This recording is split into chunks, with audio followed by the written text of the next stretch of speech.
అందరికీ జై శ్రీరామ్ అండి. భారత మాతాకు జై.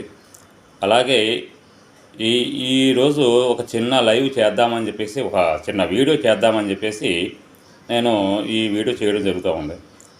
ఇప్పుడు ఫోటోలో కనిపించే ఈ లుచ్చాగాడు ఎవడైతే ఉన్నాడో వీడి పేరు మోసెస్. మోసెస్ అంటే శవాలు మోసేవాడని చెప్పి అనుకుంటారేమో. శవాలు మోయేటట్టు వీడు పాస్టర్. బహుశా ఒకవేళ పార్ట్ టైం జాబ్ కోసం అని చెప్పి శవాలను కూడా మోస్తే మోయొచ్చు, అది కూడా మనకు చెప్పలేము. ఈ లుచ్చాగాడు ఏమంటున్నాడంటే, ఇగో ఇగో ఇగో ఇక్కడ ఉన్నాడు సార్, ఈ చెక్కలు మోయలేక కింద పడిపోయినటువంటి ఈ చెక్క దేవుడు. ఈ చెక్క దేవుడు నమ్ముకోవాలని మనం నమ్ముకుంటే మనకి మోక్షం వచ్చేస్తుందట. మోక్షం వచ్చేసి పాపాలన్నీ పరిహారం అయిపోతాయట. ఇగో వీడు చెప్తున్నాడు, వీడు ఈ బొకడాగాడు మాట వినేసి మనం అంతా కూడా రేపు పొద్దుట ఈ లుచ్చాగాడి దగ్గరికి వెళ్ళిపోతే వీడు మనందరికీ బాప్తిజం ఇచ్చేస్తాడు. అది వీడు చెప్పే మాట. ఇంతకీ ఆ మాట ఎందుకు అన్నాడో, ఎక్కడ అన్నాడో అని చెప్పేసి మీరు అనుకుంటున్నారా? వీడు మన ఛానల్లో మనం భగవద్గీత లేకపోతే గీతా పారాయణం అనేది, ఇలాంటి గీత మకరందం ఇలాంటివి మనం చెప్పుకుంటూ ఉంటాం కదా. అవి చూసి వీడు స్పందించాడు. మరి వీడు స్పందించి మనం మాట్లాడినప్పుడు మరి మన ప్రతిస్పందన ఎలా ఉంటుందో మరి అది కూడా చూపించేయాలి కదా. ఇటువంటి లుచ్చా నా కొడుకులు ఇటువంటి కుక్కలో మురుగుతున్నప్పుడు మనం ఎందుకు స్పందించకుండా కాముగా ఉండాలి? ఆ ఆడియో ఏంటో మీరు వినండి. విన్న తర్వాత వీడికి వేయాల్సిన దరువు మనం ఖచ్చితంగా వేద్దాం. ఆ దరువు ఎలా ఉండాలంటే మామూలుగా ఉండకూడదు. ఫోన్లు చేసి ఏ గీత చదివినా భారతదేశంలో ఎవరి గీత మారదు, కానీ బైబిల్ చదివితే మన దేశ గీత మారిపోతుంది. కనుక నువ్వు బైబిల్ చదువు, తర్వాత యేసుప్రభువు సొంత రక్షణ అంగీకరించుకో. నీ పాపం పోతుంది, నీ శాపం పోతుంది, నీ జన్మ కర్మ క్రియ 3 పాపాలు పోతాయి. ఈ ఏ గీత చదివినా ఈ పాపాలలో ఒకటి కూడా పోదు. నీకు మోక్షరాజ్యం దొరుకుతుంది. తర్వాత దేవుని దగ్గరికి వెళ్ళిపోతావు, ఇవాళ దేవునితో పడుతావు. ఇక్కడ ఏ గీత చదివినా ఈ స్థితి మారదు, భక్తులు మారదు. ఆ గీతలో కానీ ఇంకే గీతలో కానీ ఏమున్నదో, ఎందుకొరకు ఉన్నదో, ఏం చేసినట్టున్నారో ఒక భారతీయులు ఉన్నటువంటి భావన చెప్పలేకపోతున్నాడు. ఇంకా ఏం పోయేదాన్ని కొరకు లేనప్పుడు దాన్ని చదవలేదు. ఇంకా ఏమీ లేనప్పుడు దాన్ని అంత టైం కూడా వేస్ట్ చేయలేదు. బైబిల్ వేస్ట్ చేస్తే నీ పాపాలు పోతాయి. దాని మీద నీ టైం వేస్ట్ చేసినప్పుడు కాదు, మీ టైం సేవ్ చేసుకుంటుంది. ఆ పని చేసుకుంటారు. ఈ లోకంలో మనిషి పాపాలు పోగొట్టలేదు. తర్వాత మోక్షం అయితే అసలు ఇవ్వలేదు. దాన్ని ఎందుకు చదవాలి? ఈ లోకంలో మనిషి పాపాలు అదండి వీడు చెప్పేది. ఈ లుచ్చాగాడు అంట మన గ్రంథాలు ఏదో కూడా మోక్షాన్ని ఇవ్వదంట, పాపాలు పోగొట్టలేవంట.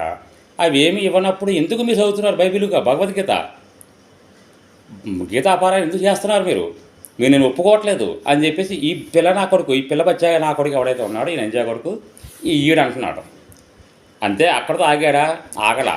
ఇదిగో ఇక్కడ ఉన్నాడు సారా, ఒక సిలువ మోయలేక ఇంకొక సహాయం తీసుకున్నాడు. వీడు కుక్కను కొట్టారు, ముఖం మీద ఉమ్ము వేశారు, బట్టలు ఇప్పేసి తన్నారు, కాళ్ళతో తన్నారు, చెప్పులతో కొట్టారు, అన్ని రకాలుగా.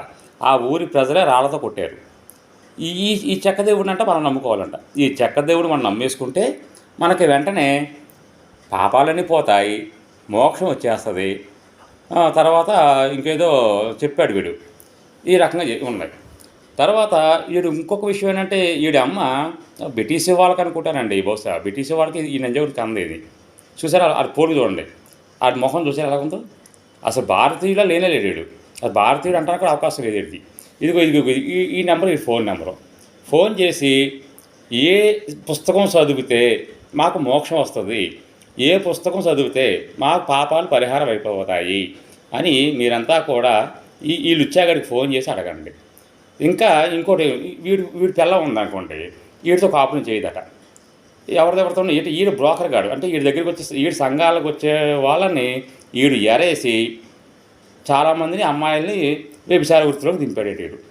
ఈ లుచ్చాగాడు వీడు ఒక పిల్లనా కొడుకు వీడు. ఈ నంజా కొడుకు చెప్పే మాటలన్నీ ఎలా ఉంటాయో తెలుసా? ఇంకా చెప్తాను వినండి. ఈ పిల్ల వీడొక బ్రోకర్ నా కొడుకు. వీడి పిల్లని ఎవరి దగ్గర పడితే దగ్గరికి పంపించాడు అంట. పిల్లలకి అంది. నా కొడుకు సిగ్గు లేకుండా మోసెస్ అని పేరు పెట్టుకోండి, బాగా సూట్ అయిందిరా. మోసెస్ కాదురా నీ పేరు, జోసఫ్ అని పెట్టుకోరా బాబు. జోసఫ్ అయితే నీకు బాగా సూట్ అవుద్ది. అసలు ఈ పేర్లు ఎక్కడ దొరుకుతాయిరా? భారతదేశంలో పుట్టి ఈ బ్రిటిష్ నా కొడుకు పేర్లు పెట్టుకుంటున్నావే, సిగ్గులేదురా నీకు? ఎవడరా ఈ యేసు? నీకు ఊరోడా మీ కులపోడా? ఎవడరాడు అసలు? చెత్త నా కొడకని. ఇంకొక ఆడియో మాట్లాడాడు వినండి. మనల్ని మతం మారుతాడండి ఈ పిల్ల బచ్చా నా కొడుకు మనల్ని మతం మారుతాడట వినండి. పార్టీలో ఉన్న చూస్తున్నారు నాకు తీర్చలేని పరిస్థితి ఇప్పుడు నామినేషన్ వేసిన వాటికి తీర్చలేని పరిస్థితి చూసి నేను మాట్లాడుకుంటే అనుకోకుండా మాట్లాడినా. విషయం ఏంటంటే బతుకున్నప్పుడు ప్రయోజనం లేదు, చచ్చినాక ప్రయోజనం లేనటువంటి గీత ఎదుగుదలు సైడ్ వాళ్ళ ప్రయోజనం ఉంది. బతుకున్నప్పుడు అక్కడ కానీ చచ్చినాక అక్కడ కానీ బతుకున్నప్పుడు బాగుండదు లేదు, పోవట్లేదు, చనిపోయేటప్పుడు మాట్లాడడం లేదు. మంచి అవసరమే కానీ మాట్లాడినా. అది నువ్వు కూడా మా ఒకవేళ నీకు అర్థమైనట్టుంటే మార్మల్స్ ఉంటే నేను పార్టీ చేస్తాను. వీడు ఏమంటున్నాడు వినండి మళ్ళీ. పార్టీలో ఉన్న చూస్తున్నారు నాకు తీర్చలేని పరిస్థితి ఇప్పుడు నామినేషన్ వేసిన వాటికి తీర్చలేని పరిస్థితి చూసి నేను మాట్లాడుకుంటే అనుకోకుండా మాట్లాడినా. విషయం ఏంటంటే బతుకున్నప్పుడు ప్రయోజనం లేదు, చచ్చినాక ప్రయోజనం లేనటువంటి గీత ఎదుగుదలు సైడ్ వాళ్ళ ప్రయోజనం ఉంది. బతుకున్నప్పుడు అక్కడ కానీ చచ్చినాక అక్కడ కానీ బతుకున్నప్పుడు బాగుండవట్లేదు, పోవట్లేదు, చనిపోయేటప్పుడు మాట్లాడడం లేదు. మంచి అవసరమే కానీ మాట్లాడినా. అది నువ్వు కూడా మా ఒకవేళ నీకు అర్థమైనట్టుంటే మార్మల్స్ ఉంటే నేను పార్టీ చేస్తాను. అది మారు మనసు పొందితే మనకి బాప్తిజం ఇస్తాకి ఈ సిద్ధంగా ఉన్నారు. మరి మారు మనసు అంటే ఏంటి? ఎంతోమంది పొందారు, రోడ్ల మీద అడుక్కుంటున్నారు. వాళ్ళ దగ్గర ఈ నంజా కొడుకు దశమ భాగాలు దింగుతూ వీడేం చేశారంటే కొంపల మీద కొంపలు కట్టుకుంటూ బిజినెస్ ఏంటంటే ఈ దశమ భాగాలు, ప్రత్యేక కానుకలు, పందులు తిన్నట్టు తింటూ నంజా కొడుకులు ఈ రకంగా భారతదేశాన్ని నాశనం చేయడానికి ప్రయత్నం చేస్తున్నారు. ఇప్పుడు ఎవరిని మారుతాడు నా కొడుకు? మతం అంటే ఒక బ్రాహ్మిన్స్ని మారుతావా, లేకపోతే ధర్మం కోసం పోరాడే మాలాంటి వాళ్ళని మారుతావా? ఎవరిని మారుతావరా నువ్వు? ఎవరికి ఇస్తావరా బాప్తిజం? నువ్వు ఇచ్చా నా కొడక. నువ్వు నామినేషన్ వేయడానికి వెళ్ళావా? నామినేషన్ వేసావా? ఏం చేస్తారో నామినేషన్ వేసి? ఎమ్మెల్యే అయిపోతావా? ముఖ్యమంత్రి అయిపోతావా? ఏమైపోతారో నామినేషన్ వేసి? నువ్వు క్రిస్టియన్సీ నా కొడుకు, నీకు రిజర్వేషన్లే లేవు. రిజర్వేషన్లు లేని నీలాంటి లుచ్చా నా కొడుకు నామినేషన్ వేసే హక్కు ఎక్కడిచ్చారు? ఎవరిచ్చారు నీకు? ఎవరేమన్నా నీ నామినేషన్? అసలు నువ్వు నామినేషన్ వేయడం కాదురా బోకర్ నా కొడక. ఎంఆర్ఓ ఆఫీసు గేటు కూడా నేను తాకనమంటరా. నువ్వు వార్డ్ నెంబర్ కూడా అవ్వరు నా కొడక. మున్సిపాలిటీలో చెత్త కూడా పనికిరావు నా కొడక. నువ్వు వాళ్ళే ఇంకా చాలా పని చేస్తున్నారు, కష్టపడతారు. నువ్వు అందుకు కూడా పనికిరావురా బేవర్స్ నా కొడక. నువ్వు మమ్మల్ని మతం మారమంటావా? మాకు బాప్తిజం ఇస్తావా? నంజా కొడక. నీ ఆడియోలు ఏవైతే ఉన్నాయో అన్ని ఆడియోలు కూడా నేను ఇలాగే వీడియోలు చేస్తారా?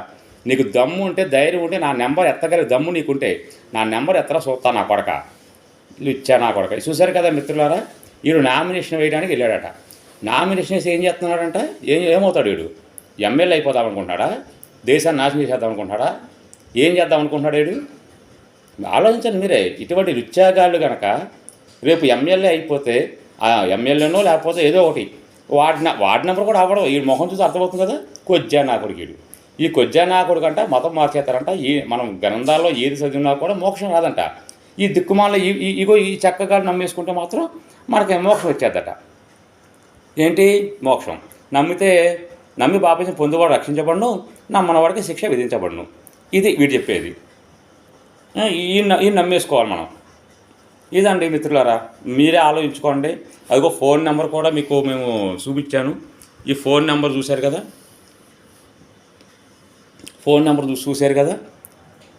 మళ్ళీ చూపిస్తాను.